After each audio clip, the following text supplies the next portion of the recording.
이번 선거의 공정성은 완전히 훼손되었습니다. 투표용지가 부족했다고 선관위가 자백한 지역만 전국적으로 50곳에 달합니다. 빙산의 일각일 것입니다. 우리 국민의힘이 당선되었으니 그 지역은 빼고 논해야 되는 문제도 아닐 것입니다. 이렇게 6.3 지방선거 투표용지 부족으로 촉발된 잠실 개표소 봉쇄 시위가 계속되고 있습니다. 네, 시위 현장 상당수가 2030 젊은 세대로 추정되는데 무엇이 이들을 분노하게 만들었는지 김승환 기자가 따져봤습니다.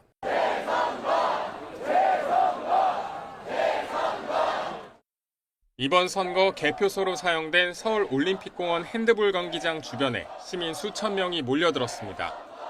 투표용지 부족 사태를 규탄하며 재선거를 요구하는 목소리 상당수는 2030 젊은 층입니다. 유모차를 끌고 나온 젊은 부부가 보이는 등 가족 단위 참가자들도 적지 않습니다.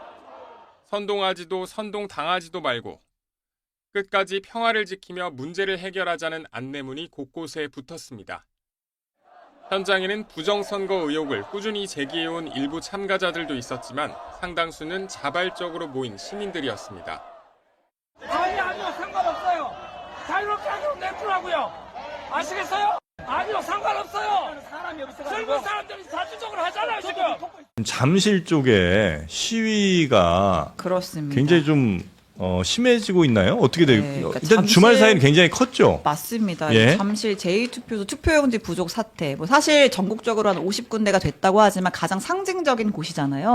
그래서 투표함이 선거 끝나고도 이틀째 나오지를 못했고 이제 결국 이제 우여곡절 끝에 개표가 이루어지긴 했지만 그 이제 개표가 이루어지고 있는 그 올림픽공원 핸드볼 경기장 앞에서 이제 이 부실 선거를 규탄하고 참정권 침해를 규탄하는 시민들이 모여서 이제 집회를 열고 있어요. 이번 주말에 가장 열기가 뜨거웠고 네. 경찰의 비공식 추산으로 뭐 한 3만 5천 명, 뭐 많게는 저녁 7시에는 한 4만 명이 넘게 모였다. 이제 그렇게 많은 시민들이 운집했다고 하고 이제 실시간 그 이제 서울시에서 실시간 도시 데이터를 분석을 하거든요. 네네. 그 시간대 올림픽 공원 내에 있던 사람들의 이제 나이대를 분석해 보니까 2030이 50%가 넘었대요.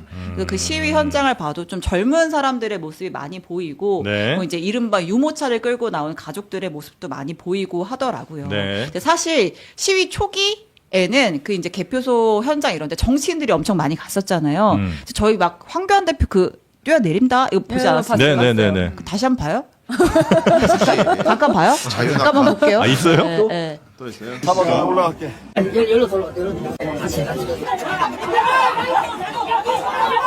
자, 경찰관들 다치니까 조심해.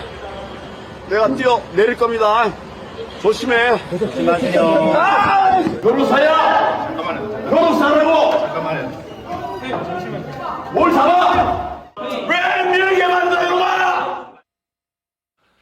네. 그러니까 이게 이 시위의 초반에 이렇게 정치인들이 막 와가지고 이제 이른바 과거에 이제 부정을 외쳤던 분들이 막 와서 좀 혼탁한 상황이 있었는데 이번 주말 때 모인 한 4만여 명의 이제 시민들은 이제 저런 사람들과 이제 우리를 연관짓는 게 싫은 거예요. 그래서 이제 구호도 이제 통일을 합니다. 우리는 뭐 부정선거 이런 얘기 안 한다. 우리는 오직 재선거, 참정권 침해와 재선거만 구호로 외치겠다. 그리고 성조기 들지 말라. 태극기 드는 건 되는데 성조기 들면 자꾸 또 이제 극우 세력 윤어게인과 연관이 되니까 태극기만 들고 하겠다. 네. 그리고 이제 현장에 정치인들이 막 찾아왔어요. 또 이제 또 이제 숟가락 얹으려고 쫓아냈습니다. 아, 그래요? 네, 이제 그 장면까지 또 보겠습니다. 현장에 모인 시민들은 재선거와 참정권 침해로 구호를 한정하고 있는데 트럼프 미국 대통령의 사진이 박힌 성조기가 나타나자 설전이 벌어지기도 합니다. 시위의 본질을 흐리는 극우 세력과 분명하게 선을 긋는 겁니다. 앞서 부정선거 음모론을 주장하는 유튜버 전한길 씨도 한때 시위를 주도하려다 시민의 항의를 받았습니다. 자유롭게 내꾸라고요. 아시겠어요? 아까 왜 이렇게 했는가 하면 아니요, 상관없어요. 사람이 없어서. 젊은 사람들이 자주적으로 하잖아요, 지금. 네, 뭐 전환길 이런 사람들도 필요 없다. 네. 그냥 요거는 뭐 부정선거 있고 뭐 이런 것이 아니고 참정권 침해에 대한 재선거를 요구하는 시위다. 참정권 침해에 대해서 항의하고 또 재선거를 하자는 요구다. 그 이상의 정치적인 해석 이런 거 필요 없고 괜히 이거 이용해 먹으려는 사람들 오지 마라. 여기 아마 이 시위하는 분들의 목소리인 모양이네요. 네. 네. 근데 또 약간 뭐 좀 이제 상황 변화가 이제 현장에서 계속 있는 것 같아요. 네. 어저께 모였던 시민들이 한 저녁 한 8시께는 이제 다 이제 생업이 있고 월요일에 출근해야 되니까 돌아갔잖아요. 근데 이제 그러고 나서 남아있는 자리를 또 이제 또 이 부정 또 이 극우 세력 분들이 또 와가지고 또 이제 심야 시간대는 그분들이 또 그 현장에서 이제 또 활개를 치면서 경찰과의 충돌도 있고 네. 그랬다고 합니다. 예. 네.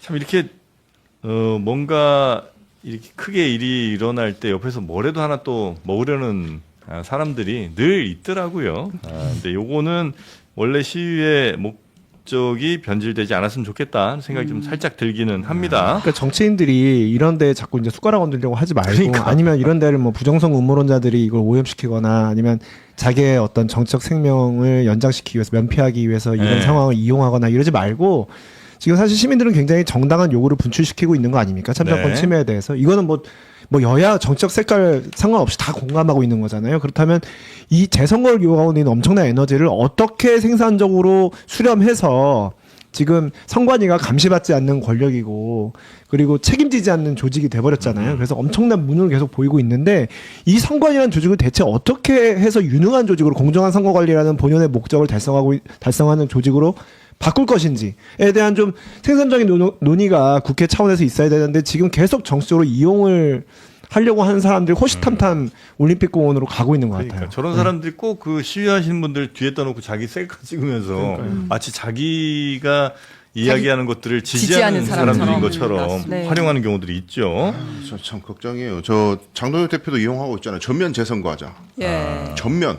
부산복합도 다시. 그러니까 전국 다 하자고. 그러니까 그렇게 얘기하고 있어요. 그러니까 국가 때문에 그런 것 같아요. 근데 저게 그 민주당에서도 생각해야 될 건 다 말씀하신 대로 다 부정선거론 이야기하는 게 아니어서 현장에서 특히 젊은 분들이 왜 분노하는지를 진짜 이게 옷 뜯겨가면서 듣고 항의도 듣고 뭐 소통하는 모습을 좀 보여야 될 것 같아요. 현역 의원들이 저기를 가야 된다고 저는 생각합니다. 일단 민주당은 가야 되고. 그런 모습 별로 안 보이는 것 같더라고요. 그래서 어떤 특정 세력만의 전유물이 되는 것 같은 그걸 적극적으로 좀 개입을 해야 된다. 그리고 청취를 해야 된다고 보고 그다음에 이 제도권 정치의 실패인 게요. 국힘이 됐든 민주당이 됐든 지금 나와 있는 분들이 요구하는 그 재선거는 법적으로 불가능합니다. 예. 갑자기 대통령이 나타나셔갖고 성명 발표하면서 재선거를 실시하겠습니다. 불가능해요. 대통령이 명령을 해도 법적으로 안 되는 겁니다. 네. 여야 합의를 해도 안 돼요. 공직선거법상. 그래서 그것들을 특히 장동혁 대표 같은 사람 판사 출신 아니에요.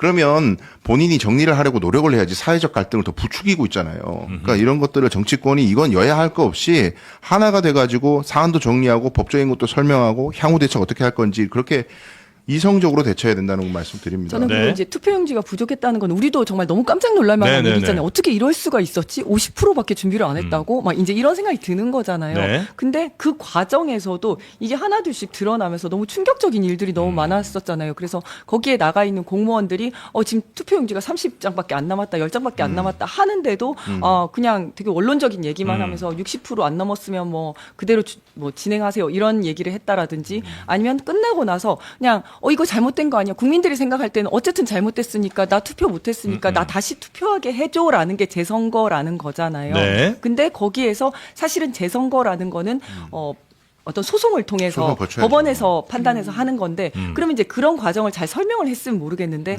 그것도 아니고 제일 처음에 이거는 천재지변이나 전쟁이 아니라서 재선거가 아니다 안 된다 이렇게 얘기를 했거든요. 그러니까 이런 설명도 사실은 굉장히 부족한 설명이었죠. 네. 그런 과정에서 사람들이 더 분노를 하고 아니 그러면 도대체 누가 책임지는 거야라는 생각이 들었던 것 같아요. 그 말씀하신 내용들 정황들이 지금 속속 나오고 있죠. 네, 그렇습니다. 이 전국 네. 공무원 노동조합이 지난 5일에 공개했던 그러니까 이제 서울 송파구청 소속 공무원과 이제 송파구 선관위의 단체 대화방이에요. 근데 보면 가락 이동 지금 용지가 부족합니다. 뭐 잠실 사동 지금 다 35장밖에 안 남아 있어요. 잔여용지 뭐 500장 미만입니다. 뭐 지금 현장 분위기 심상치 않은데 경찰의 요청도 필요한 상황입니다. 막 등등등등. 그러니까 지금 좀 투표용지 좀 빨리 갖다 달라. 지금 현장 상황이 심상치가 않다라는 메시지가 오후 뭐 2시 반부터 올라오거든요. 2시 반, 4시 반 뭐 계속해서 통해서 뭐 현장 상황이 이렇게 다급하다라는 목소리가 계속 올라오는데 선관위는 계속해서 답이 없다가 한 5시 45분쯤에야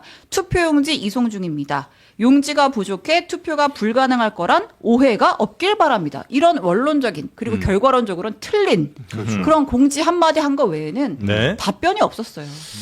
참, 선관위가 어떻게 이렇게까지 망가지나. 뭐 네. 저희가 선관위 관련된 이야기는 저희가 지난주 목요일, 금요일 뭐 그렇죠. 계속해서 전해드리고는 있습니다만 네. 하여튼 이번 기회에 대통령도 분명히 의지가 좀 있으신 것 같고요. 네. 그리고 사실 네. 선관위에서 했던 게 그거였잖아요. 이거 어떻게 첫날에도 사실은 이제 사람들이 막 분노하면서 이제 막 뭐 재선거니 뭐니 막 계속 메시지가 막 쏟아졌을 때 어쨌든 결과가 뒤바뀌지 않을 거니까 이거는 그런 큰 문제 아니에요. 이렇게 좀 수습을 하려고 했었는데 뭐 광역단체장 같은 경우에는 뭐 바뀌지 않았더라도 비례가 지금 서울시 비례 시의원 같은 경우에는 지금 의석수가 결과가 바뀐 거죠? 바뀌었잖아요. 네. 그러니까 이제 국민의힘이 한 석을 더 가져가는 결과가 이제 추가 개표를 하고 나니까 결과가 나왔는데 이제 이렇게 되면 지금 이번 모든 사태의 사실 원흉이 왜 지금 갑자기 시민들까지 나가가지고 현실적으로 어려운 재선거를 이제 주장을 하는 상황을 만들었느냐 선관위가 네. 이제 이런 비판들이 나오는 거고 제가 좀 이제 좀 찾아보니까 그러니까 우리나라 올해 5월에 헌재에서 선관위는 감사원의 감사 대상이 아니다라는 결과가 나왔잖아요.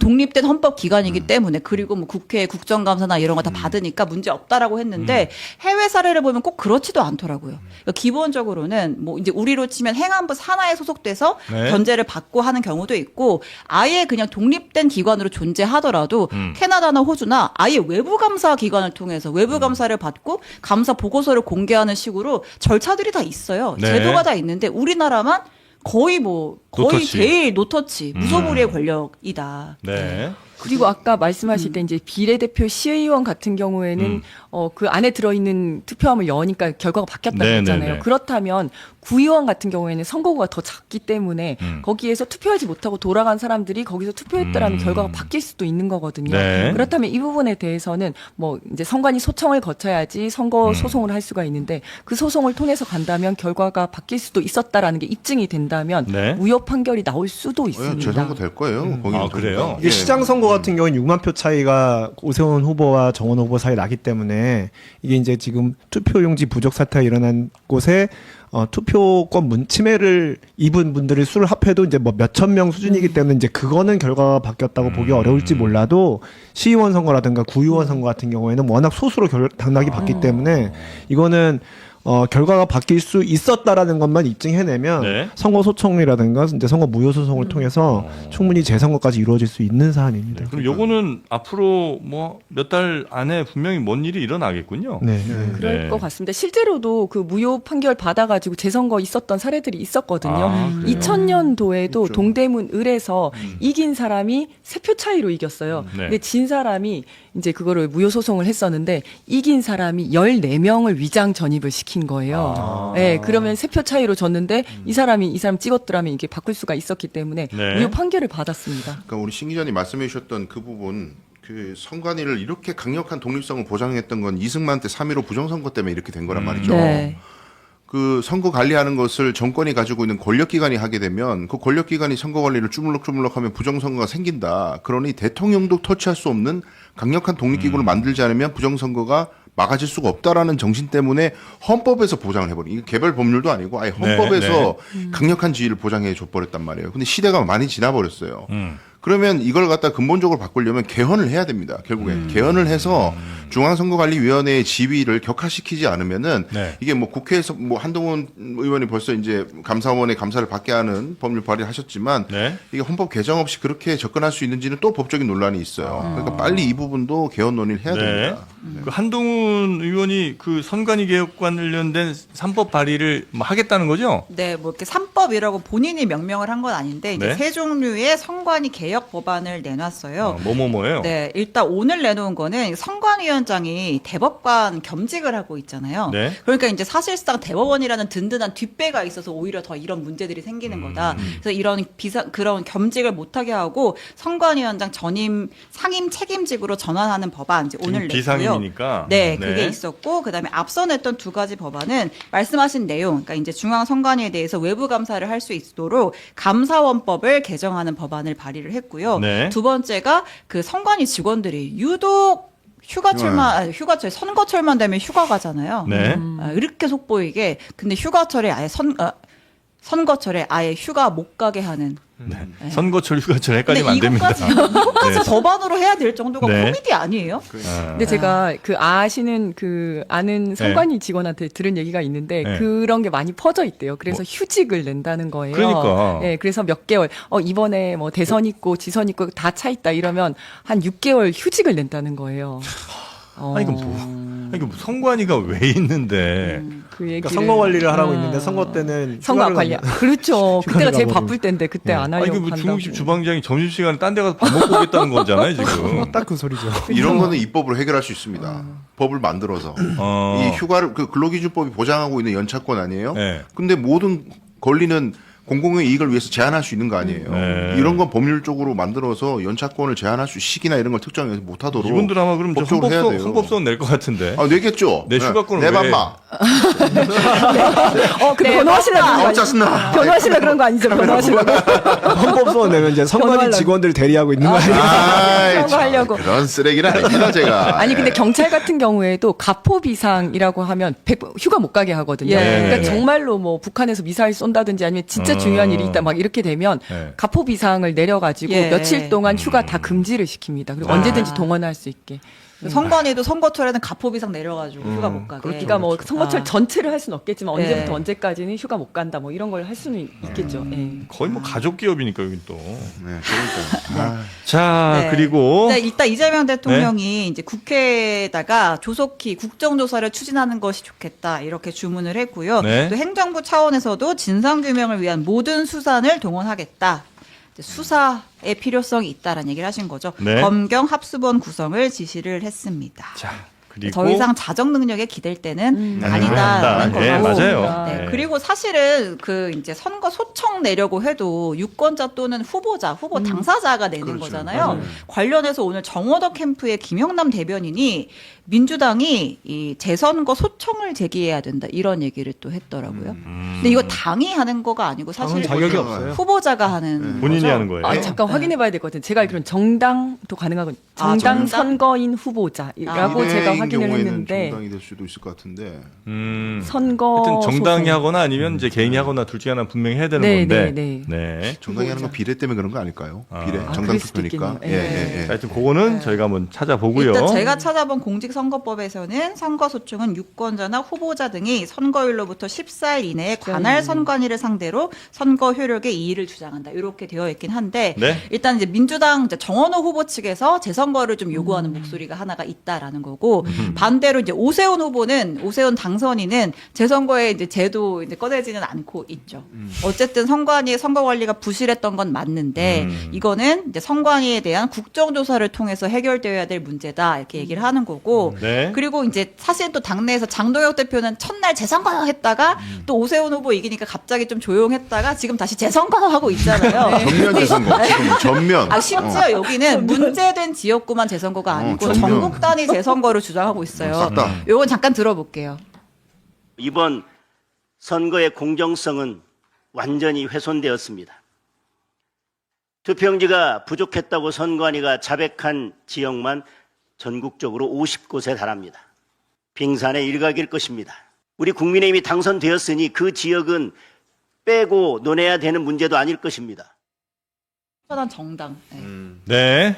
자, 다 재선거 하자. 네, 네. 이거는 하나 정정하겠습니다. 네? 그 저희가 선거 소청을 낼 수 있는 주체에 대해서 유권자, 후보자까지는 컨펌이 됐는데 그 후보자가 속한 정당도 포함이 되느냐? 네. 된다고 합니다. 아, 그래요? 소청에는 후보자 추천한 정당도 포함이 됩니다. 민주당이 할 수도 있겠네요. 네, 할 당연할 수도 수도 있는 있네요. 거죠. 그리고 네. 한 가지 더 말씀드리면 이때 투표를 하러 갔다가 기다리다가 못하고 돌아오신 네, 네, 분들이 네, 있을 거 아니에요. 네. 약속이 있어서 못 기다리고 돌아오신 네. 분들. 이런 분들은 국가배상 소송을 할 수 있습니다. 아, 그래요? 해야죠. 또 변호인으로 또 하셔야죠. 아니 그 값을 어떻게 책정해요? 이제 뭐 그러게요. 그 예, 참정권 상실에 따른 결국 위자료 소송이 될 위자료 건데. 소송이죠. 아, 예, 나 예. 이만큼 마음의 피해가 크다. 그러니까 국민으로서 주권자로서 권리를 행사하지 못한 데 대한 네. 위자료. 야, 이런 정치적 게 손해. 그러니까 어쨌든 전례가 좀 있어야 될 거 아니에요. 네, 네.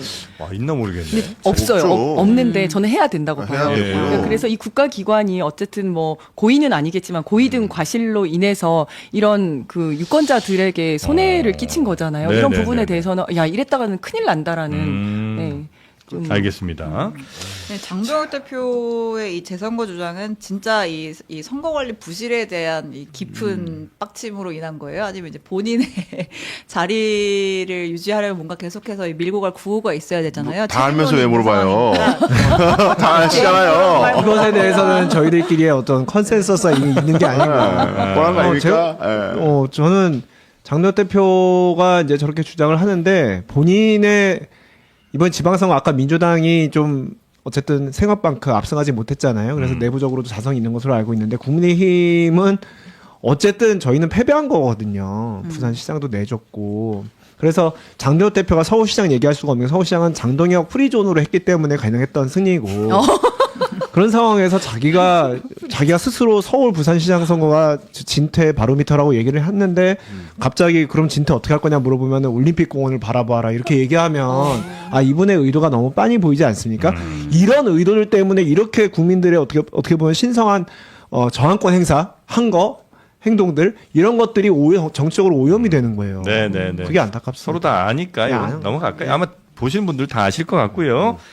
자, 민주당의 당권 경쟁이 드디어 본격적으로 시동이 걸렸습니다. 그렇습니다. 네. 일단 이재명 대통령이 이제 차기 총리를 지명을 했잖아요. 네. 한성숙 중기부 장관을 새 국무총리로 깜짝 지명을 하면서 이제 김민석 총리가 이제 당에 복귀를 하게 됐는데 복귀 메시지 아주 세게 냈습니다. 이 사임과 민주당 복귀의 뜻을 분명하게 밝히면서 제 다음 임무는 기득권의 저항을 돌파하고 이재명 정부의 시대 정신을 실현한 강력하고 유능한 민주당을 만드는 것이다. 당원의 바다에서 민주의 황금 시대 열겠다라면서 당권 도전을 시사했고 네. 또 이번 선거 결과와 관련해서는 무한 책임을 가진 집권 민주당의 각성과 긴장, 혁신을 요구하고 있다. 지금까지의 승리 공식 다시 한번 되돌아볼 때가 됐다라고 했습니다. 네. 책임론. 네. 제기했다고 보여지죠. 이렇게 해석을 하는 게 맞겠죠.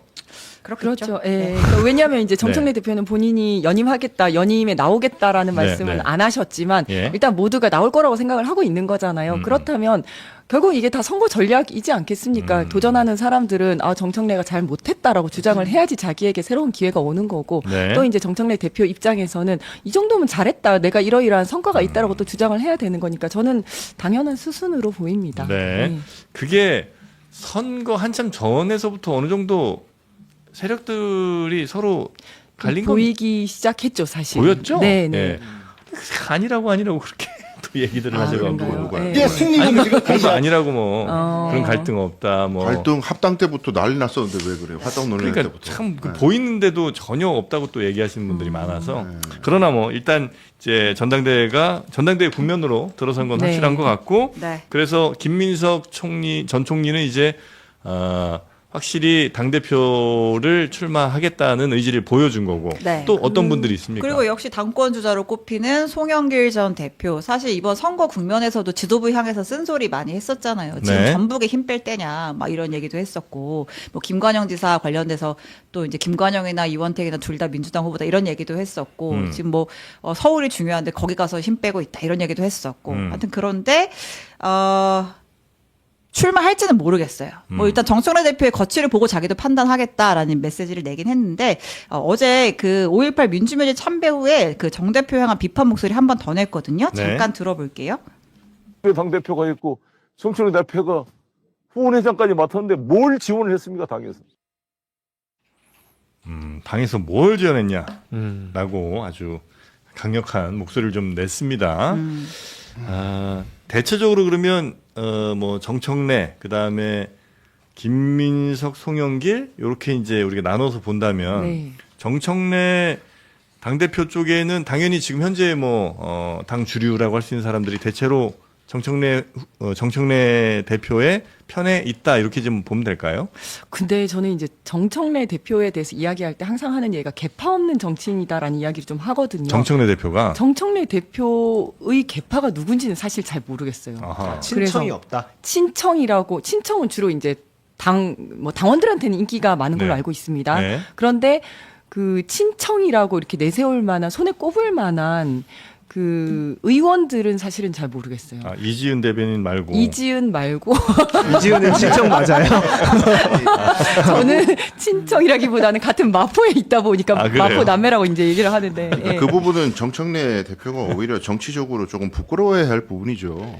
자기 세력이 아직 없다는 것이 왜 그러냐면 김어준의 뉴스공장 등등의 그 강력한 뉴미디어가 사실상 대표에 그 올라갈 수 있도록 엄청난 영향력을 행사했고 네. 대표가 된 뒤에 모든 행보에 있어서도 그 정치력을 갖다 거기에 의존을 해왔는데 네.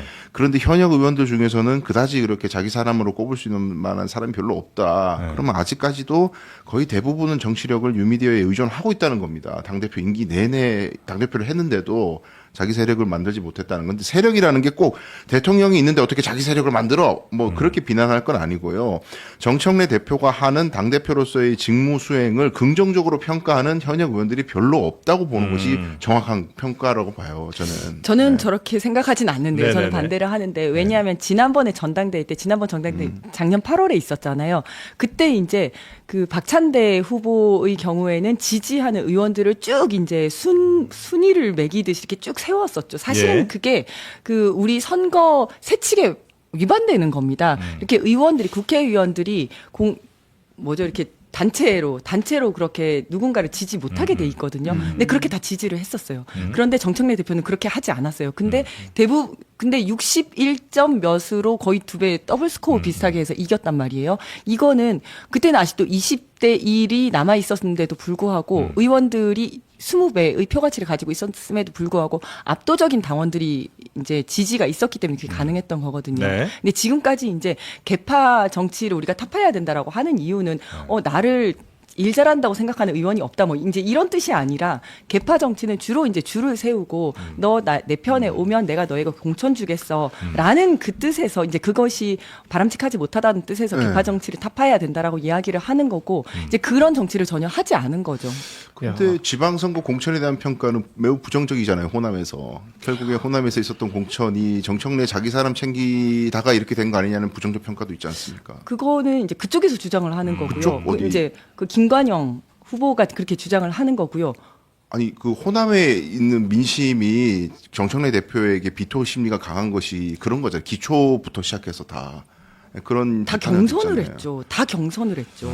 근데- 이번엔 다 경선이 네, 원칙이었습니다. 유지아 변호사님. 근데 이제 그 참신한 논리인 것 같아요. 지금 이지연 대변인 말씀 들어보면 정청래 대표가 가지고 있는 이제 여러 가지 강점과 약점이 있는데 약점 중에 하나로 거론되는 게 원내에 자기 세력이 없다는 거였거든요. 그러니까 말씀하신 대로 친청계 의원이 많지 않다. 이제 그게 약점으로 지목이 됐는데 그걸 이제 개파 정치하지 않는 정치인으로 이거를 만들었고 근데 사실 그런 정청래 대표가 세력이 없느냐 그건 아니에요. 굉장히 많은 당원들의 지지를 받고 있잖아요. 지난번 전당대회 때 당선됐을 때도 그리고 그 많은 당원들은 강수영 변호사님 얘기하신 그 뉴미디어의 열렬한 구독자시고 뭐 시청자들이신 경우가 많단 말이에요.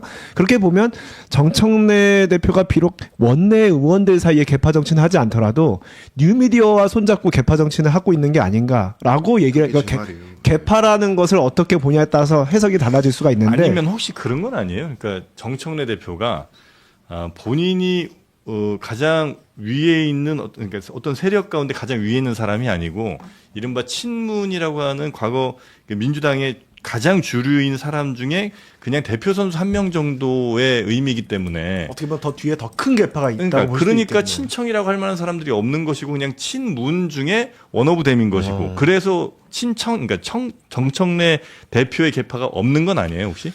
아니 그러면 친문에 누가 있어요? 친문이요? 많죠. 많지 않나요? 뭐 조국 대표 뭐 이런 분인가요? 이렇게 그러니까 친문이라고 우리가 이제 이야기하는 사람들이 뭐 당 내외로 특히나 이제 뭐 뉴미디어 아까 말씀하신 그런 유튜브 대형 채널을 또 운영하는 뭐 이런 분들도 대체로 다 친문으로 이제 우리가 근데 분류를 이제 많이 하잖아요. 정청래 대표 같은 네. 경우에는 어쨌든 대중들과 소통할 플랫폼이 필요하잖아요. 예. 대중들과 소통을 하고 또 이제 당원들이 주로 많이 모이는 그런 뭐 뉴미디어라든지 아니면 뭐 유튜브라든지 그런 플랫폼이 필요한데 정청래 대표는 그 어떤 기존 언론과 인터뷰를 정말 안 합니다. 정말 안 하고 그러다 보니까 주로 당원들이 많이 본다고 생각되는 그 뭐 딴지라든지 이런 예전부터 거기랑 계속 소통을 해왔던 거예요. 네. 근데 최근 들어서 많이 분화가 되기 시작했죠. 사실은 그 이제 그 뉴 미디어들이 많이 분화가 되기 시작했죠. 근데 여전히 뭐 그런 건 있을 수 있어요. 정청래 대표가 특정 언론, 특정 그 플랫폼에만 나간다. 뭐 이런 거는 있을 수가 있죠. 그러니까 그게 네, 문제입니다. 예. 그러니까 예전부터 계속 있어 왔던 아주 대형 그 유튜브에만 네. 나가는 건 있죠. 그러니까 정청래 대표가 예전에 의원들 모아놓고 했던 유명한 말씀 있잖아요. 민심은 딴지 게시판 가면 제일 정확하다고. 근데 지금도 그렇게 생각하신다면 정말 문제인 거죠. 왜냐하면 지금 선거 끝나자마자 김어준 뉴스공장에서 프레임을 짜줘요. 친청 대 친석의 대결이다. 지금 이제 시작됐다. 네. 반명 없다. 우리 당은 친명 반명 그런 거 얘기하는 언론은 다 무시해라. 친청 대 친석이 싸움이다. 이렇게 딱 결을 맞췄어요. 근데 네. 그 얘기를 더 넘어서서 친청은 전통적인 민주당 지지층이고 늘 변함없이 김대중 대통령부터 현재 이재명 대통령까지 다 모든 대통령 민주당이 배출한 모든 대통령을 다 좋아하는 우리 민주당 전통적 세력인 거고 근데 우리를 공격하고 비판하고 정청래 대표를 흔드는 자들은 뭔가 균열을 일으켜가지고 기존 질서를 무너뜨려야 자기 정치적 지위가 생기기 때문에 자기 이익을 위해서 흔드는 사람들이야. 그게 바로 친석계에 모여 있어. 이렇게 프레임을 딱 짜주니까 네. 딴지 게시판에서 글 바로 올라오더만요. 친석계 명단이 떠요.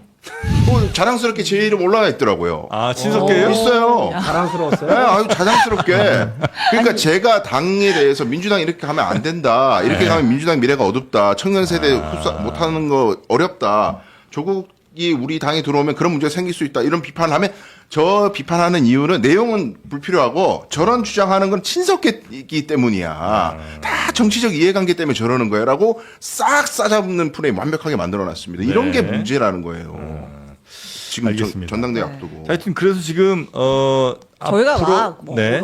친문에 누가 있고 친청에 누가 있고 뭐 친명에 누가 있고 이런 얘기를 하려는 건 아닌 네. 거잖아요. 근데 네. 이제 어쨌든 이제 큰 틀에서 봤을 때 지금 지방선거 끝나고 닷새 만에 벌써 전면전이에요.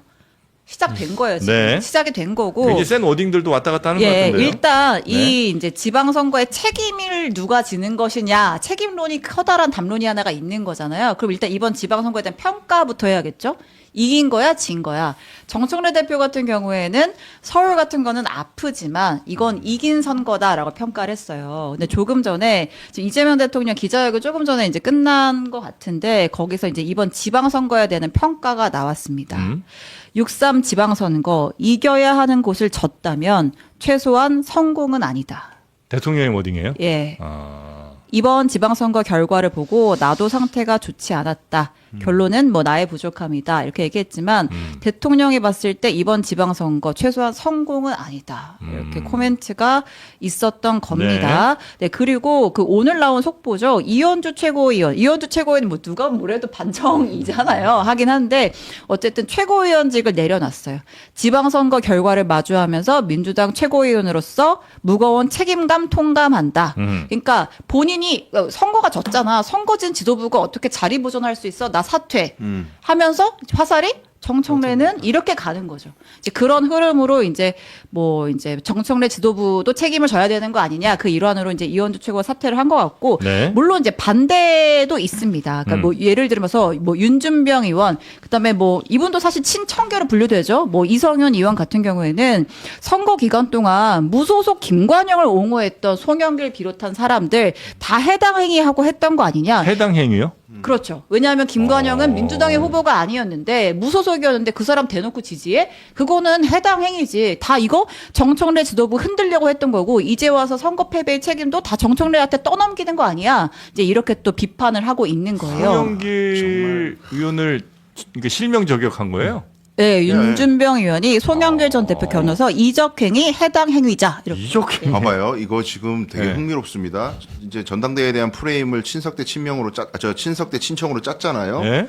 그 다음 바로 다음에 이게 뭐가 있었냐면 이제 뉴스공장 쪽에서는 김민석 총리에 대해서 지속적으로 악마화를 해왔어요. 네. 딴지 게시판 보면 그건 악마예요, 악마. 김민석 총리 모든 문제 원흉이 김민석이에요. 근데 송영길 후보에 대해서는 공백이었단 말이에요. 네. 비교적 안 달아왔어요. 예. 근데 지금 나올 가능성이 매우 높잖아요. 어. 그게 아니나 다를까. 기다렸다는 듯이 최민희 의원, 이성윤 의원 이런 분들이 일제히 송영길 후보 때립니다. 근데 저거는 네. 좀 맥락을 봐야 되는데 송영길 의원이 끝나고 나자마자 바로 정청래의 책임론을 이야기를 했습니다. 네네네. 정청래가 잘못했다. 그리고 네. 전북 선거에만 묶여 있느라고 김영남도 떨어뜨리고 다른 선거 못한 거 아니냐 이렇게 얘기를 했습니다. 그러면 이 얘기가 당연히 나오는 거죠. 전북 선거에만 묶여 있을 수밖에 없었던 이유가 뭐였겠냐. 이거는 그 송영길 그러니까 그 얘기를 한 것 같거든요. 지금 송영길 의원이 전북에 가가지고 계속해서 무소속 의원인 김관영 후보를 지지하고 이렇게 하다 보니까 우리 중간에 한번 민주당에서 사무총장 명의로 그 공문도 한번 왔었는데 네. 타당 후보나 무소속 후보를 지지하거나 선거운동하는 그건 거는 해당행위다. 해당행위다라는 아니, 게 있었어요. 예. 실제로 그렇게 했다라고 보는 거죠. 그런데 잠깐만요. 예. 그 김관영 후보에 대해서 지지율도가 생기고 여기에 분쟁이 생기고 전북이 막 간당간당하고 그 상황이 송영길 의원이 김관영을 지지했기 때문에 생긴 일이 아니지 않습니까? 그런 건 아닌데 네. 어쨌든 그걸 그렇게 부추긴 사람 당신이 그렇게 부추겨 놓고 지금 와서 전북 때문에 다른 거 하나도 신경 못 쓴 거 아니야. 그래서 진 거 아니야. 그거는 정청래 잘못이다라고 얘기하는 건 본인이 그 말을 하는 건 맞지 않다. 그런데 이거죠. 정청래 대표가 공천을 잘못했기 때문에 호남인들이 분노해서 난리가 난 거잖아요. 근데 돈 봉투를 나눠주는 거를 아니요. 다 나왔고 근데 이게 그다음에 지금 임원택을 컷오프했어야죠.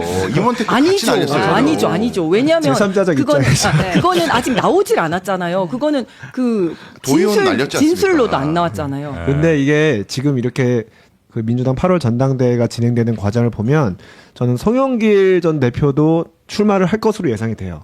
왜냐하면 송영길, 김민석 의원 측의 선거 전략이 좀 보이는데요. 굿캅, 배드캅 전략으로 보여요. 김민석 전 총리죠. 이제 전 총리가 될 텐데 김민석 의원은 굉장히 좀 아우르는 느낌. 가급적 이재명 정부의 성공, 어떤 원활한 국정 운영을 네. 뒷받침하는 여당 이런 쪽으로 갈 것 같고 정청래 대표에 대한 직격탄, 강한 네거티브는 송영길 전 대표한테 맡길 것 같아요.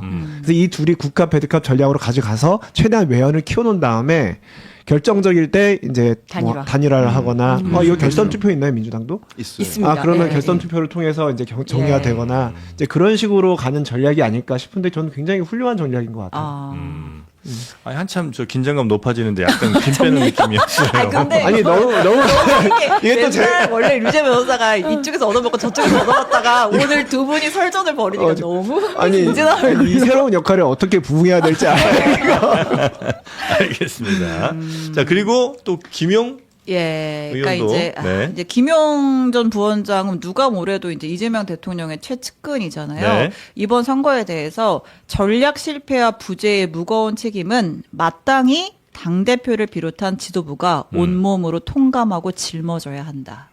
이렇게 이야기했습니다. 그러니까 이번 지방선거 이후의 전당대회는 다음 총선 지휘권자를 뽑는 거기 때문에요. 네. 서울에서 지고 경기 남부에서 졌다. 그러면 그 진 원인이 무엇이고 누구의 지지를 얻지 못했는지, 왜 기존에 우리를 지지하던 사람들이 왜 돌아섰는지에 대한 원인 분석.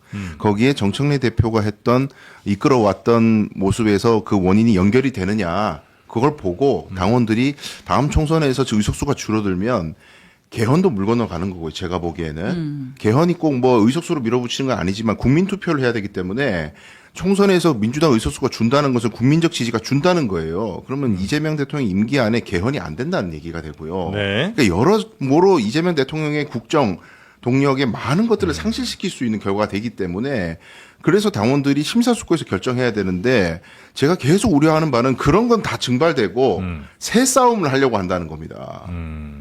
그 소위 말해서 친문이든 뭐 뉴미디어 네네네네. 김어준이든 네. 편 나눠 가지고 이제 전쟁 벌여서 저쪽을 죽여야 된다는 걸로 아니 당원 수가 이렇게 많아지고 현역 의원들이 많으면 생각이 다양해야 될 거 아니에요. 왜 하나만 진리인 걸로 규정을 하고 그 나머지는 간첩으로 규정하냐고요. 이런 게 지금 민주당을 죽이는 거다. 제가 이런 얘기하면 그 네가 했잖아 이런 식으로 막 그러시던데 아니 비판을 수용을 해 주셔야죠. 공론장 안에서 비판을 허용해야 될 거 아닙니까?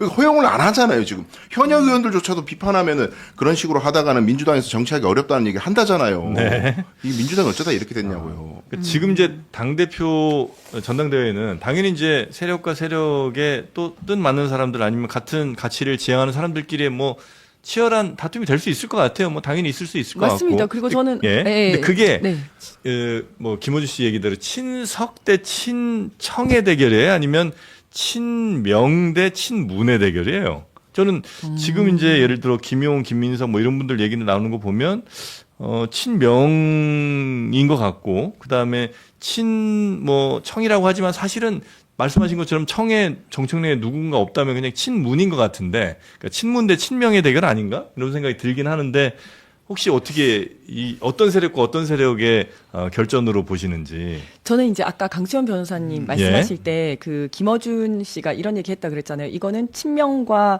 친청이 아니라 친청과 친석. 그렇죠. 친명이 아니라 친석일 뿐이다. 이제 이렇게 얘기를 했다 그러잖아요.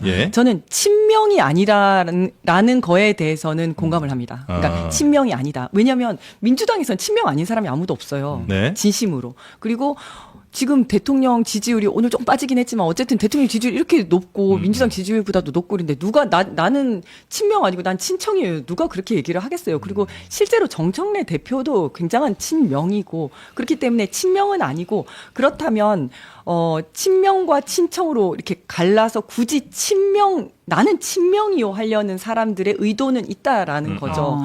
나는 난 대통령 사람인 거고 친청은 대통령 사람이 아닌 거야. 이렇게 얘기하고 싶어서 스스로를 친명으로 계속 얘기를 하고 있는 거라고 보이거든요. 그래서 솔직히 이걸 다 까놓고 보면 실제로 그냥 그 나오는 분들에 따라서 친송영길과 김민석과 친정청래와 저는 그렇게 다 나눠질 거라고 보고요.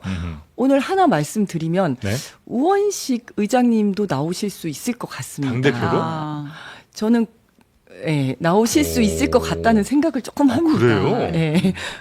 국회의장 하고 나서도 당대표도 하고 하시나요? 전혀 뭐 말씀은 안 하셨는데 이제 약간 분위기가 그러니까 이번에 많이 나온다고 제가 들었거든요. 그래요? 네, 많이 나온다. 많이 나오신다. 그래서 뭐 저는 좋다고 생각합니다. 지금까지 관련이 본인이 어쨌든 국회의장까지 하고서 당대표를 본인의 의사로 나오기 쉽지가 않을 것 같고 그렇게 된다면 추대를 한다든지 이뤄주는 사람들이 있어야 되는데 만약에 우원식 국회의장이 당대표에서 좀 정리해달라고 원하는 사람들은 누구인 거예요? 저 정확히는 잘 모르겠습니다. 정확히는 모르겠는데 그런 이야기들이 이제 내부에는 좀 있습니다. 나오실 것 같은데 이러고 그다음에 이제 뭐 국민이 원한다면 당원들이 원한다면 나와야 되지 않겠냐 뭐 이런 분위기가 있습니다. 점점 더 재밌게 돌아가는 역할이 있을 것 같은데요. 근데 저는 이게 이제 전당대회가요. 이게 막 진흙탕 싸움이 되고 이러지는 않았으면 좋겠지만 저는 훌륭하신 많은 분들이 나와서 당원들 앞에 이번에 어떻게 자기는 2년 동안 이 당을 이끌어 갈 건지를 얘기하고 검증 받아가지고 훌륭한 사람이 선택이 되는 건 저는 매우 좋다고 봐요. 아까 강수영 변호사님이 말씀하신 것처럼 내가 이런 얘기하면 뭐 이제 막 뭐라고 하고 하는데 저는 그렇지 않다고 봐요. 이거 다 끄집어내서 이야기하고 당원들 앞에서 검증 받고 그다음에 선택 받으면 좋겠어요. 근데 결국에는 저희가 하는 어떤 당지도부에 대한 비판을 이제 결국 그 정청래도 친명인데 친명이 아닌 것처럼 만든다. 이게 이제 소위 갈라치기론이거든요. 그래서 이제 저보고 강갈라라고 부른 거 아니에요, 그쪽에서. 근데 이게 친명이냐 아니냐는 무슨 그 사람을 칭송하고 칭찬하는 말을 평소에 했느냐 이런 걸로 평가하는 게 아니라 이제 그런 비판인 거예요. 결론적으로 하는 모든 행위와 모든 정책과 뭐 행보가 대통령에게 도움이 되면 그게 친명이 되는 거고 결론적으로 대통령의 국정 운영에 계속 딴 데 에너지를 쏟게 만들고 뭐 합당을 하니만 이거 대통령하고 뭔 관련이 있기에 이런 것 때문에 민주진영에서 분란을 일으키고 이런 거를 보다 보니까 정청래는 대통령에게 오히려 방해가 되는 것 같아. 그러면서 비판을 하면서 나온 이야기지. 뭐 정청래 대표 당연히 이재명 대통령 계속 서 있었죠. 그러나 결과적으로 대통령께 도움이 못했다면은 당원도의 평가를 받을 수 있는 거라고 저는 보는데 이런 평가도 그렇게 생각합니다. 그리고 조금만 하나 아마 전당대회 나오는 분은 더 있을 것 같긴 해요. 근데 제가 안 나왔으면 하는 분이 한 분 있는데 저 이현주 최고입니다. 이현주 최고는 사퇴했잖아요. 나올 것 같은 불안한 마음이 들어요. 안 나오셔야 됩니다. 그렇지 않은 그 나오면 겁니다. 또 하여튼 이상하게 돼요. 또 이어주 판이. 최고 전화 받겠네. 어떡하라 그래요. 아, 나한테 전화. 내 전화 감갈라의 번호가? 갈라쇼라고. 네. 근데 요것만 좀 말씀드리면 네네네. 합당과 관련해서는 이제 다 좀 밝혀진 게 합당에 대해서는 대통령의 의견도 합당이었다라는 게 이제 전 현직 그 정무수석이 계속해서 이야기를 했는데 예. 계속해서 그 당시에 나왔던 얘기들이 아니 대통령은 원하지 않는데 왜 대통령이 그때가 코스피 6천 됐을 때인가요? 왜 하필 6천 됐을 때 합당 얘기를 했냐? 그게 결국은 뭐 조국을 대권 대통령 만들고 본인 당권 잡으려고 그런 거 아니야? 라는 얘기로 계속 갔었잖아요. 근데 몇 번을 근데 이제 구체적으로 말할 수는 없죠. 하지만 이제 정무수석이 계속해서 했던 얘기가 평소에 지론이 합당이었다 이런 얘기를 했었고 그다음에 통합이라고 해요. 통합. 예, 통합. 지론은 통합이었었고 지론은 통합. 그다음에 네. 그 강득구 의원이 뭐 이렇게 SNS에 썼다가 내린 글에 따르더라도 총리께서 말씀하신 거는 어쩌고 저쩌고 하면서 대통령의 생각은 달랐던 것 같습니다. 이렇게 나온 것도 있었잖아요. 근데 그거를 다 알면서도 모른 척 하고 있는 거죠. 모른 척 하고 왜 대통령은 합당을 하려고, 그러니까 합당에 대해서 긍정적인 생각이 있는데 대통령이 그렇지 않은 것처럼, 근데 그런 상황을 불편한 상황을 정청래 대표가 만든 것처럼 계속해서 이제 이끌어 간 거죠. 합당이 지론이지. 아이고 죄송합니다. 류자 변호사 한잔하고 올까? 아니 합당은 지론인데, 그러니까 네. 통합은 지론인데 합당은 언제 어떻게가 더 중요한 거잖아요. 예. 왜 그때여야 하느며 합당의 방법은 조건이 붙습니다. 조국혁신당과 합당하면 조국혁신당에서 공짜로 그냥 투항하나요? 뭘 달라고 할 거 아니겠습니까? 지방선거 앞두고 합당을 한다는 것은 공천을 해달라는 의미입니다. 그걸 당원들이 저항한다는 거죠. 그냥 들어와서 경선해라. 그러면 그거 누가 반대하겠습니까? 근데 경선 없이 뭔가를 보장해줘야 합당이 될 것 같은 분위기였기 때문에 저항한 거고, 그렇게 합당을 했다가는 2030 지지를 더 떨어지게 만들 것 같고, 그런 진심 어린 비판인데 저 분열 세력도 이렇게만 폄하가 되니까 저는 그게 굉장히 마음이 아팠어요. 네네. 갈라쇼는 이제 그만하셔야 될 것 이게 같아요. 합당 관련해서는 진짜 이제 생각들이 많이 다른 것 같은데 저도 그때 그래서 당시 취재를 좀 했었는데 어쨌든 이재명 대통령이 정청래 대표에게 합당의 필요성에 대해 언급을 했던 건 맞는 것 같아요. 근데 다만 말씀하신 것처럼 합당의 시점이라든지 방식에 대해서는 이제 구체적인 언급까지는 없었던 걸로 알고 있고 저는 그 회동 시점이 작년으로 알고 있거든요. 네, 그러니까 이제 이게 지방선거 임박해서 갑자기 뭐 이제 뭐 약간 이제 지분과 같은 얘기가 있으면서 합당이 이루어지는 과정에서 이제 뭐 이른바 이제 친명계 의원들이나 이제 뭐 뉴 이재명 당원들은 좀 그런 게 굉장히 불편했던 것 같고 네. 어쨌든 이제 이쪽에서는 뭐 아니 애초에 대통령도 합당에 반대한 건 아니었는데 이게 왜 모든 책임을 다 정청래가 정치적으로 져야 돼 이제 이런 갈등들이 계속 아직까지도 있는 것 같아요. 합당 대상은 저 조국혁신당이었던 거죠? 그렇죠. 예, 예, 예. 근데 그 혹시 지금 다른 당이었을까? 지금 민주당 내에서 네. 그 하나 말씀드리고 싶은 게 정청래 대표가 지금 선거 백서 만들겠다고 하고 있잖아요. 예, 예. 이게 통상적인 경우에는 이제 선거에 대해서 이렇게 만족스러운 성적을 거두지 못하면 백서를 만들어서 이제 스스로를 돌아보고 성찰하는 건 필요한 네. 일인데 전당대회를 이렇게 코앞에 두고 백서를 만들면 그 백서 자체가 엄청난 분열의 소지가 됩니다. 국민의힘이 그랬었죠. 예, 저희가 그랬었거든요. 공개를 못했잖아. 네. 저희가 맞아요. 제가 경험에 우서 우러난 말씀을 드린 맞아. 거예요. 2024년에 총선 끝나고 총선 백서 특위만 저 특위위원이었어요.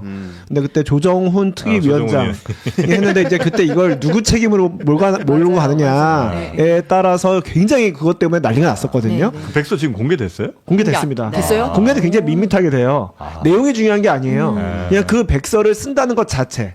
그 백서를 쓰는 과정에서 말 한마디 한마디가 다 전당대회 개입이 되는 거예요. 전당대회 용이 되는 거예요. 네네네. 그래서 저는 만약에 말씀하신 대로 전당대회가 좀 이렇게 다양한 목소리 듣는 그런 화합의 전당대회가 되기를 진짜 바라신다면 백서는 만들지 않으시는 게 좋겠어요.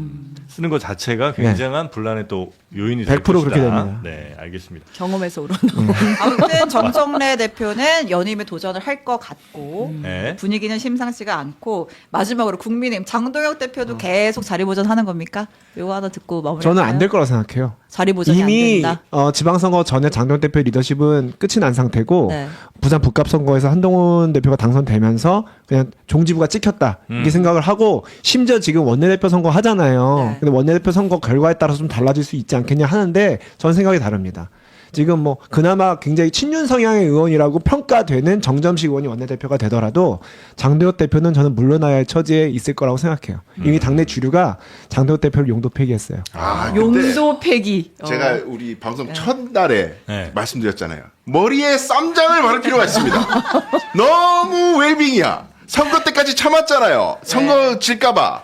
당지도 뭐 흔들지 말자. 그래, 졌어. 그러면 지금부터 또 난리가 나. 지금 막 삭발하고 막 연대 사실하고 장동혁 물러나라 막 이래야 뭐가 되는 거지.